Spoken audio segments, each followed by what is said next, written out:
Salut les gens. Bon, aujourd'hui c'est une vidéo qui est exclusivement pour vous YouTube. Ce n'est pas une rediff de live ou quoi que ce soit. Aujourd'hui c'est notre dernier jour aux Pays-Bas et là où je me trouve ça vente plutôt pas mal. Certes, je sais pas si vous l'entendez, mais c'est un petit peu normal parce que si vous regardez où est-ce que je me trouve, vous l'avez vu derrière moi depuis le début normalement, mais là-bas il y a un moulin. Et oui, je pouvais pas aller aux Pays-Bas sans m'arrêter, voir 2-3 moulins, savoir un peu à quoi ils servaient exactement. Donc je devais absolument faire étape ici. Et ce vent devient énervant.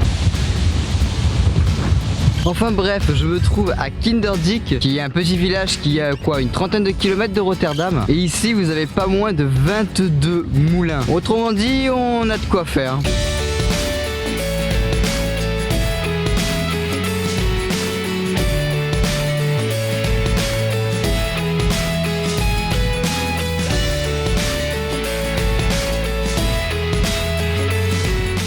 Bon, et au final ces moulins ils servaient à quoi exactement? Et combien il y en a en tout? Alors pour la première question, aux Pays-Bas il faut savoir qu'il y a à peu près 1000 moulins, un petit peu disséminés partout dans le pays, mais très peu sont en fonction. Par exemple ici à Kinderdijk, sur les 22 moulins qu'il y en a que 2 qui sont en fonction. Et justement leur fonction est assez variée. Ici par exemple, leur rôle c'est de pomper l'eau de la digue pour irriter les terres.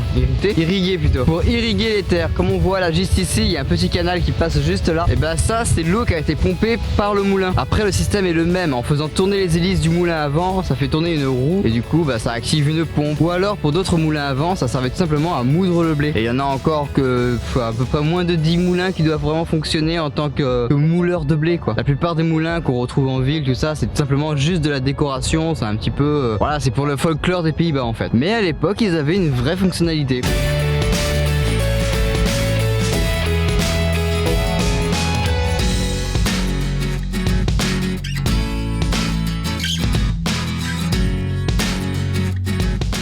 Enfin bref, maintenant qu'on a vu les moulins, qu'on sait à quoi ça servait, combien il y en a, tout ça, on va aller ailleurs, on va aller dans un petit village qui s'appelle Ber-Nassau ou Ber-le-Duc, ça dépend quoi, vous le saurez dans le plan d'après.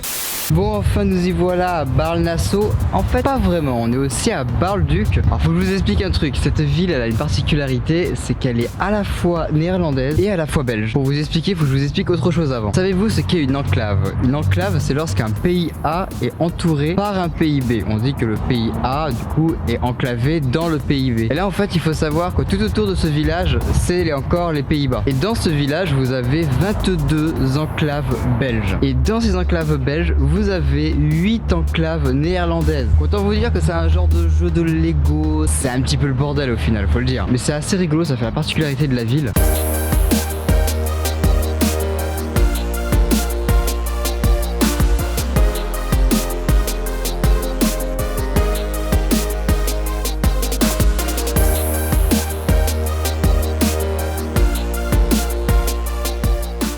Et il y a un truc qu'il faut savoir, c'est que les frontières ne suivent pas du tout la route. Elles vont n'importe comment dans la ville et elles coupent la ville comme ça. Du coup tu te retrouves avec des maisons qui ont une frontière qui passe en plein milieu des maisons. Du coup comment ça se passe pour la nationalité de la maison? Parce qu'il faut bien déclarer cette maison, il y avait une taxe d'habitation quelque part qui va devoir payer dans l'un des deux pays. Et du coup lequel? La réponse à cette question elle est toute simple, c'est tout simplement la porte d'entrée. Si la porte d'entrée est dans le pays, j'en sais rien, elle est en Belgique, et la personne devra payer sa taxe d'habitation en Belgique. Alors du coup vous sentez venir le truc, évidemment il y a beaucoup de personnes qui se sont amusées à changer l'emplacement de leur porte. Vu que la frontière passait en plein milieu de leur maison, ils avaient pas envie de payer leurs impôts, j'en sais rien, aux Pays-Bas par exemple, parce que la Belgique c'est plus avantageux. Et ils ont déplacé, ils ont enlevé leur porte, ils ont muré leur porte complètement et ils l'ont replacé du côté qu'ils voulaient, par exemple néerlandais. Tout ça pour payer moins d'impôts. Alors du coup évidemment qui dit une ville avec deux nationalités, ça veut dire qu'il y a deux maires. Mais d'ailleurs heureusement qu'il y a l'espace Schengen et qu'on peut passer de frontière en frontière sans problème en Europe. Parce qu'imaginez s'il y aurait eu un poste de douane à chaque frontière, parce que c'est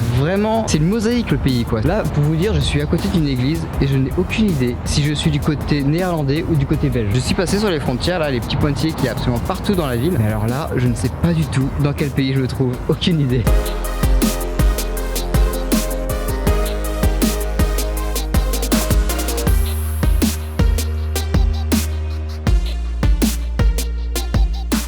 Bon voilà, voilà, on arrive à la fin de notre voyage aux Pays-Bas. Franchement, j'ai beaucoup aimé les Pays-Bas. Vous verrez, de toute façon, on fera un débrief, un VEM comme d'habitude, un entre vous et moi. Au propos des Pays-Bas, ça sera l'objet d'une nouvelle vidéo évidemment, histoire de bien clôturer le tout, de vous donner le budget, mon ressenti, peut-être les petites astuces que j'ai eues entre temps du coup, suite à ce voyage. Enfin bref, j'espère en tout cas que ce voyage aux Pays-Bas vous a plu. N'hésitez pas évidemment à laisser un petit like ou un petit commentaire, à vous abonner si ça vous a plu. Ça m'encourage énormément à continuer. Ça fait pas mal de temps que je fais ça sur YouTube et le fait que vous vous abonniez ou ne serait-ce qu'un petit commentaire, ça me fait tellement plaisir, c'est un truc de fou. En attendant, on se retrouve la semaine prochaine pour une nouvelle vidéo qui sera certainement du coup l'entre vous et moi en question. Et on repartira évidemment encore en voyage, certainement au mois de février. On fera certainement un double pays. Je tease un petit peu mais on va pas en dire trop. Je vous remercie en tout cas d'avoir suivi cette vidéo et je vous dis à la semaine prochaine. Allez, ciao!